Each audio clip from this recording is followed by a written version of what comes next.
Hello बच्चों, आज हम पढ़ेंगे क्लास 10th का ज्योग्राफी का chapter number 1 resources and development. Resources and development क्या होते हैं, ये दोनों इंटरकनेक्टेड है कि नहीं, क्या क्या क्लासिफिकेशंस होती है, डेवलपमेंट क्यों जरूरी है, रिसोर्सेज का क्या क्या चीजें हो रही है, लैंड एज अ रिसोर्स क्या है और सॉइल एज अ रिसोर्स क्या है, ये सब टॉपिक्स आज हम इस चैप्टर में कवर करेंगे। हम स्टार्ट करते हैं हम इस चैप्टर को रिसोर्सेज की डेफिनेशन से कि रिसोर्सेज से हम क्या समझते हैं। तो resources anything available in our environment and can be used for can be used to satisfy our needs are known as resources. ऐसी कोई भी चीज जो हमारे एनवायरमेंट में है और हमारी नीड्स को सेटिस्फाई करने के लिए चाहिए होती है हमें, उनको हम बोलते हैं रिसोर्सेज। अब इसमें तीन चीज होती है कि ये तीनों चीज होनी चाहिए अगर रिसोर्स है तो क्या। एक तो पहली चीज वो टेक्नोलॉजिकली एक्सेसिबल होनी चाहिए, यानी कि हमारे पास टेक्नोलॉजी होनी चाहिए उसको यूज करने की। दूसरा इकोनॉमिकली फीजिबल, कि हमारे पास पैसा होना चाहिए उसको उस चीज में लगाने के लिए। तीसरी चीज कल्चरली एक्सेप्टेबल, कि वो कल्चरली लोगों को एक्सेप्टेबल होनी चाहिए। ऐसा नहीं है कि किसी का कल्चर खराब हो रहा है और जब वो ग्रोथ आ रही है, जब वो रिसोर्सेज यूज हो रहे हैं, कोई फायदा नहीं है। उसके बाद हम आते हैं classification of resources. Classification of resources हम क्या समझते हैं कि रिसोर्सेज को कैसे अलग अलग क्लासिफाई करा हुआ है। सबसे पहले ओरिजिन के बेसिस पे, फिर ओनरशिप के बेसिस पे, फिर एग्जॉस्टिबिलिटी के बेसिस पे और फिर डेवलपमेंट के बेसिस पे। ओरिजिन में दो है आपके, बायोटिक और अबायोटिक। ओनरशिप में इंडिविजुअल कि उसको ओन कौन कर रहा है, इंडिविजुअल ओन कर रहा है, कम्युनिटी, नेशनल या फिर इंटरनेशनल। एग्जॉस्टिबिलिटी में दो आते हैं, रिन्यूएबल रिसोर्सेज या नॉन रिन्यूएबल रिसोर्सेज।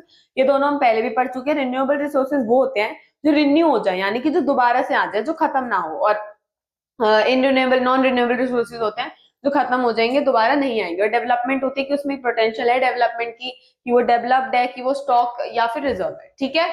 उसके बाद हम आते हैं नेक्स्ट टॉपिक पे, why is development necessary. Development चाहिए ही क्यों हमें।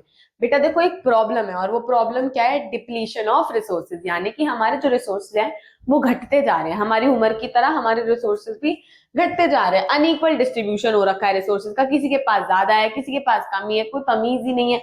अब भैया ऐसा तो हो नहीं सकता ज्यादा रिसोर्स के पास, अब एक रीजन में ज्यादा रिसोर्स है एक रीजन में कम है, तो हम थोड़ी ना उस रीजन का पार्ट तोड़ के इस रीजन में ले आएंगे।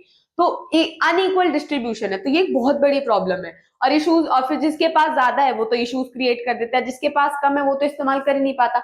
जैसे पोल्यूशन और ग्लोबल वार्मिंग बहुत ज्यादा हो रही है क्योंकि डिप्लीशन हो रहा है रिसोर्सेज का, ओवर यूज हो रहा है रिसोर्सेज का, तो ये वाली प्रॉब्लम निकल के आ रही है। अब हमने प्रॉब्लम देखी, अब इसका क्या सोल्यूशन हो सकता है। तो बेटा देखो, सोल्यूशन एक ही है, सस्टेनेबल डेवलपमेंट। सस्टेनेबल डेवलपमेंट का मतलब क्या होता है। सस्टेनेबल डेवलपमेंट से हम समझते हैं कि इस तरीके से रिसोर्सेज को यूज करो, इस तरीके से अपने रिसोर्सेज का इस वे में इस्तेमाल करो कि आगे वाली जो जनरेशन है उसके लिए भी तुम कुछ छोड़ दो, आगे वाली जनरेशन भी वही रिसोर्सेज को यूज कर सके। क्योंकि हमने देखा कुछ रिसोर्सेज जो होते हैं वो नॉन रिन्यूएबल होते हैं, तो अगर नॉन रिन्यूएबल है तो खत्म हो जाएंगे, फायदा क्या फिर। ठीक है। अब सोल्यूशन था सस्टेनेबल डेवलपमेंट। अब इसी के उसमें क्या होती है, मीटिंग होती है रियो दी जेनेरियो में, जहाँ पे इन्वायरमेंटल कंजर्वेशन के रिगार्डिंग बात होती है और फिर क्या आउटकम निकल के आता है, एजेंडा 21। अब एजेंडा 21 क्या है देखो, combat environmental damage. Combat environmental damage मतलब इन्वायरमेंट में जो डैमेज हो रहा है उसको ओवरकम करना, उसको ठीक करना, पोवर्टी को ठीक करना, डिजीजेस को ठीक करना ग्लोबल कॉर्पोरेशन के थ्रू, यानी कि पूरा ग्लोब, पूरा मतलब वर्ल्ड नेशन एक साथ मिलके आए और उसके बाद इन चीजों पे काम करे। And every local government has its own agenda 21। Her local government का अपना एक एजेंडा 21 होगा। हमने समझा एजेंडा 21 क्या होता है, तो हर लोकल गवर्नमेंट एक अपना एजेंडा 21 चलाएगी, यानी कि आप इस बेसिस पे काम करो, आप इसके लिए काम करो, जहाँ पे पोवर्टी है वो पोवर्टी के लिए, जहाँ पे डिजीज है वो डिजीज के लिए। ठीक है। अब हम देखते हैं हमारा नेक्स्ट टॉपिक।